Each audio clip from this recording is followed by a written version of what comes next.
Hello friends and students, स्वागत है आपका यूट्यूब चैनल एजुकेशन मास्टर में।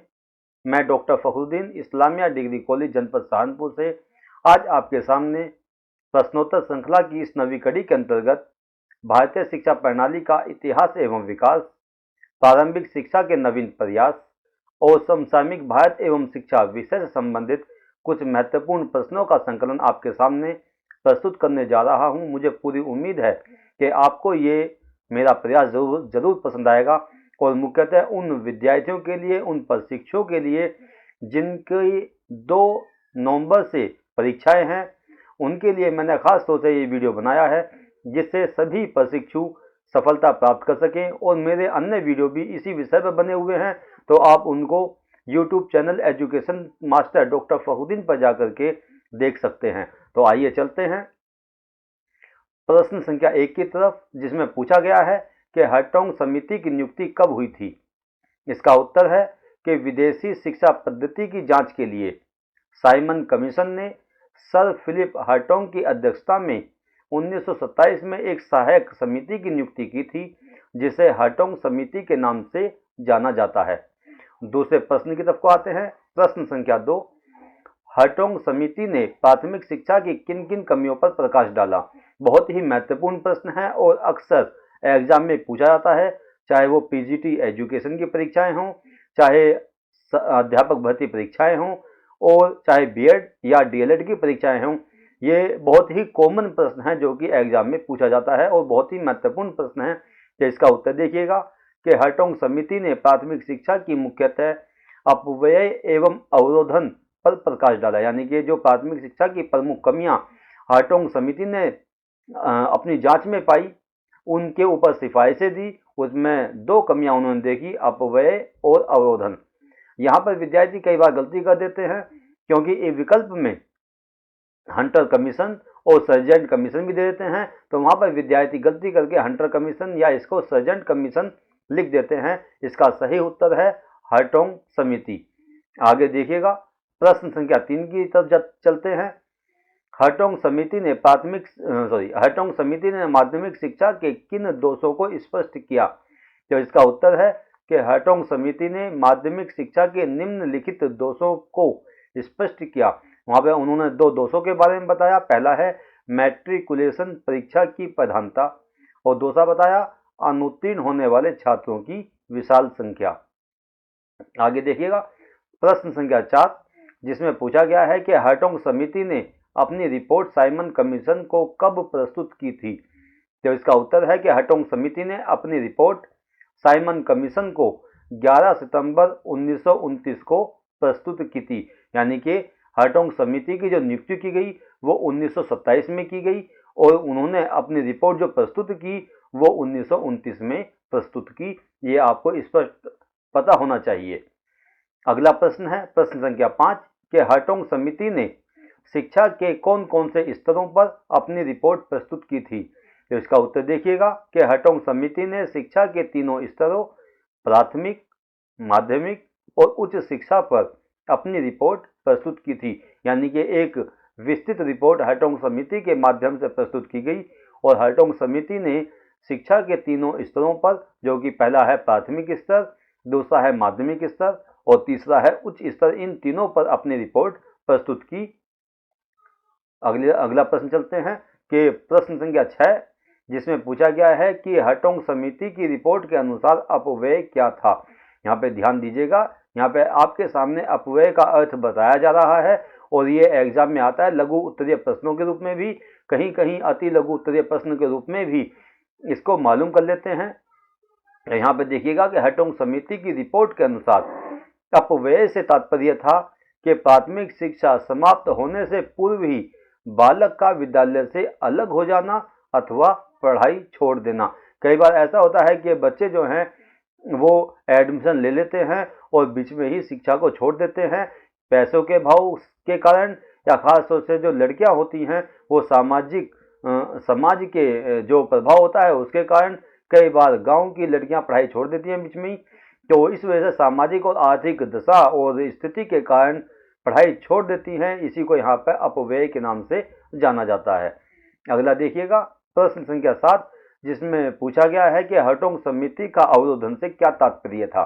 यह भी एक महत्वपूर्ण प्रश्न है, जिसका उत्तर है कि हार्टोग समिति का अवरोधन से तात्पर्य था कि किसी बालक का किसी एक कक्षा में 1 वर्ष से अधिक रुकना, यानी कि एक ही विद्यार्थी सपोज कीजिए 8 क्लास में है और बार बार उसी में वह आता जा रहा है, यानी कि उसमें फेल हो गया, फिर उसी में एडमिशन ले लिया, फिर उसी में फेल हो गया, फिर एडमिशन ले लिया, यानी कि वह अगली कक्षा को पार नहीं कर पा रहा है। तो इसी वजह से इसको कहा गया अवरोधन, यानी कि एक ही जगह उसका टिके रहना, इसको इंग्लिश में कहते हैं स्टिग्नेशन।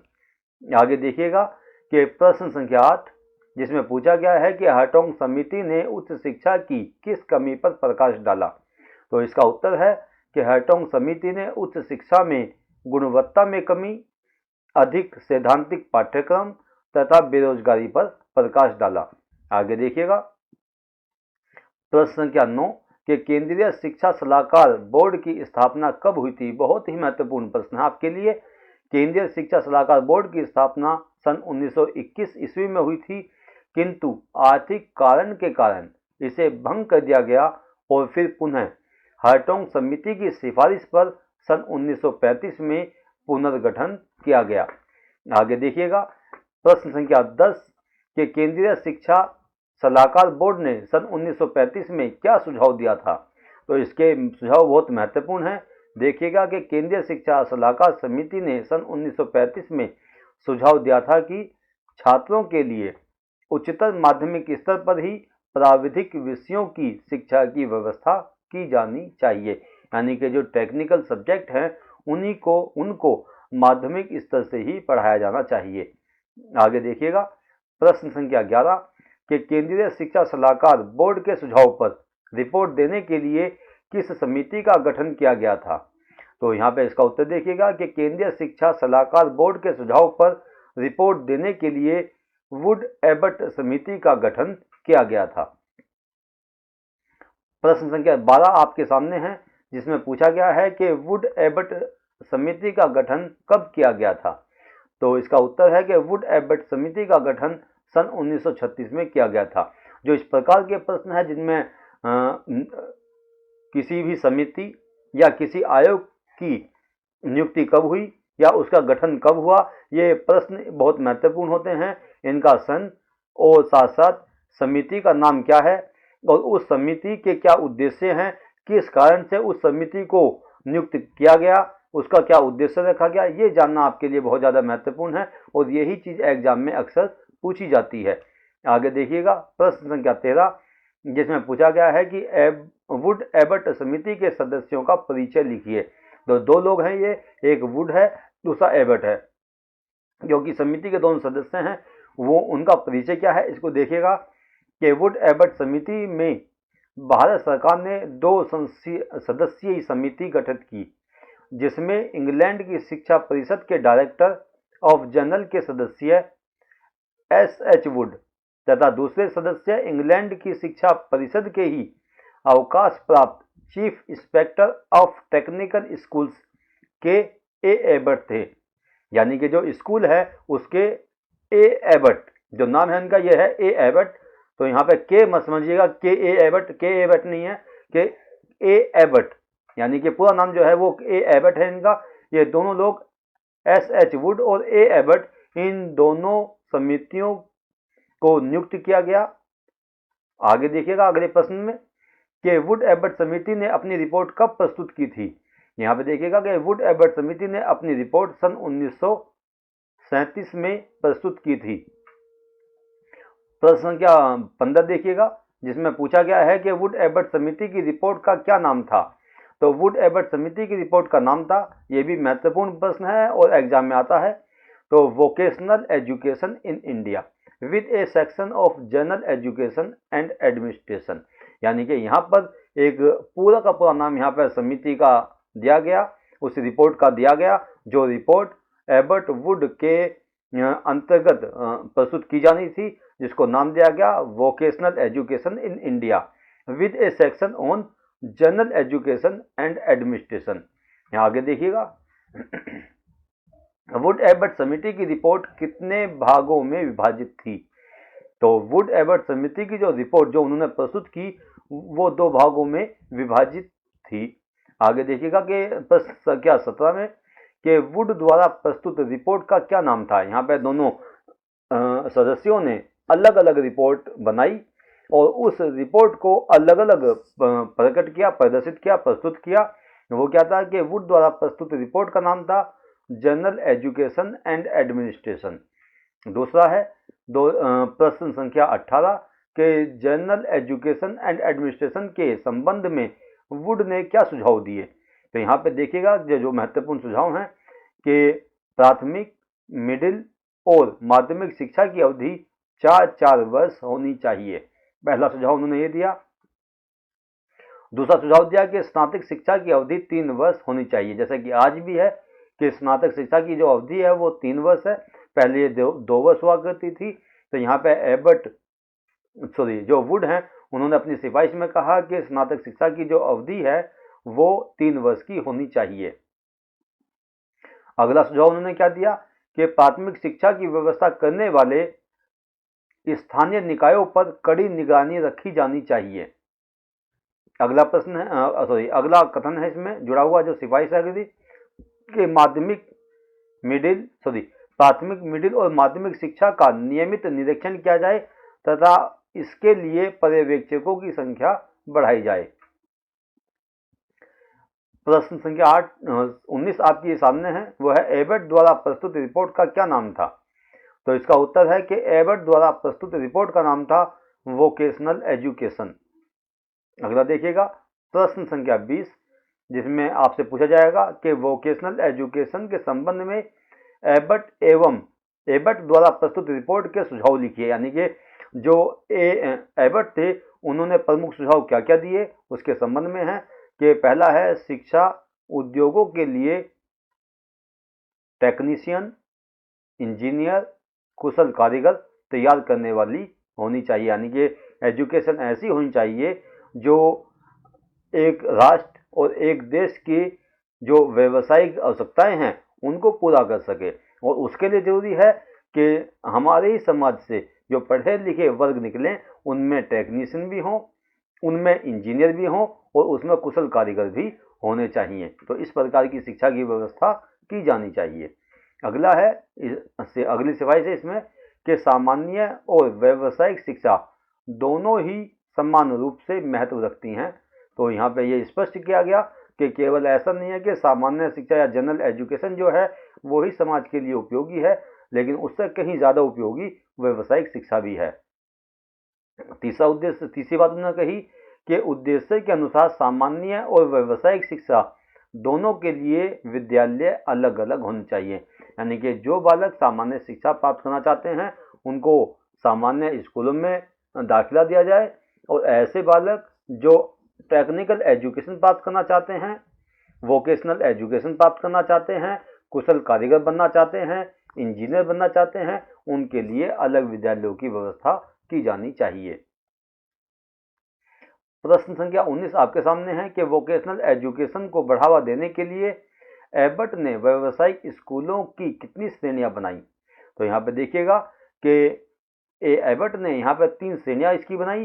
पहला है ट्रेड स्कूल्स, दूसरा है जूनियर वोकेशनल स्कूल्स, तीसरा है सीनियर वोकेशनल स्कूल्स और चौथा है टेक्निकल कॉलेजेस। अर्थात यहाँ पे 3 श्रेणियां बना करके यहाँ पे उन्होंने 4 श्रेणियां यहाँ पे स्कूलों की बनाई। आगे देखिएगा कि वोकेशनल एजुकेशन को बढ़ावा देने के लिए एबट ने व्यावसायिक स्कूलों की कितनी श्रेणियां बनाई। तो यहाँ पे दोबारा ये प्रश्न आपके सामने है, लेकिन यहाँ पे थोड़ा इसको डिस्क्राइब करके दिया गया है कि यहाँ पे 3 श्रेणियां किस रूप में बनाई गई हैं। पहला है ट्रेड स्कूल्स, जिसमें प्राथमिक शिक्षा उत्तीर्ण करने वाले छात्रों के लिए जिसकी अवधि 4 वर्ष होगी। यानी कि जो ट्रेड स्कूल्स होंगे उसमें प्राथमिक शिक्षा उत्तीर्ण करने के बाद जो विद्यार्थी एडमिशन लेंगे जो कोर्स करेंगे उसकी अवधि 4 वर्ष होगी। दूसरा है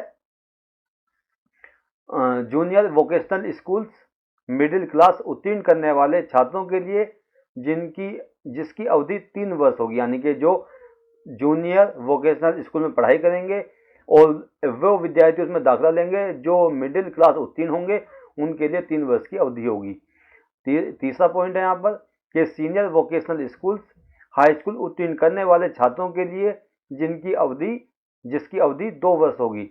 और चौथा है इसमें टेक्निकल कॉलेजेस के इंटर उत्तीर्ण करने वाले छात्रों के लिए जिसकी अवधि 2 से 3 वर्ष होगी। ये कोर्स के आधार पर यहाँ पर अलग अलग वर्ष यहाँ पर निर्धारित किए गए।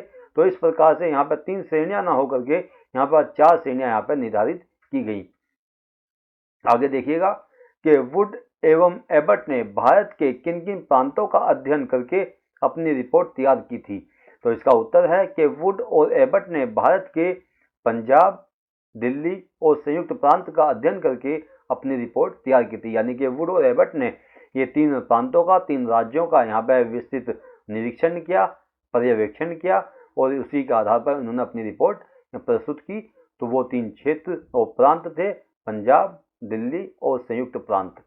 आगे देखते हैं, प्रश्न संख्या 24 आपके सामने है कि ब्रिटिश भारत में द्वैध शासन कब से कब तक लागू रहा। तो इसका उत्तर है कि ब्रिटिश भारत में द्वैध शासन सन 1921 से सन 1937 तक लागू रहा। आगे देखिएगा, बहुत महत्वपूर्ण प्रश्न आपके सामने है कि दिल्ली विश्वविद्यालय की स्थापना कब हुई थी। यहाँ पे इसका सही उत्तर है कि दिल्ली विश्वविद्यालय की स्थापना सन 1922 में हुई थी। इसके अलावा यहाँ पर कुछ और विद्यालयों के नाम यहाँ पे जोड़े हैं मैंने कि दिल्ली विश्वविद्यालय की स्थापना सन 1922 में हुई थी। इसके अलावा नागपुर विश्वविद्यालय की स्थापना सन 1923 में हुई थी। आंध्रा विश्वविद्यालय की स्थापना सन 1926 में हुई थी। आगरा विश्वविद्यालय की स्थापना सन 1927 में हुई थी और अन्नम विश्वविद्यालय की स्थापना सन 1929 में हुई थी। तो इस प्रकार से विभिन्न प्रश्नों की श्रृंखला आपके सामने आई है। यहाँ पर थोड़ा मेरा आज गला खराब है, इस वजह से आपको थोड़ी असुविधा हुई होगी इसमें। उसके लिए मैं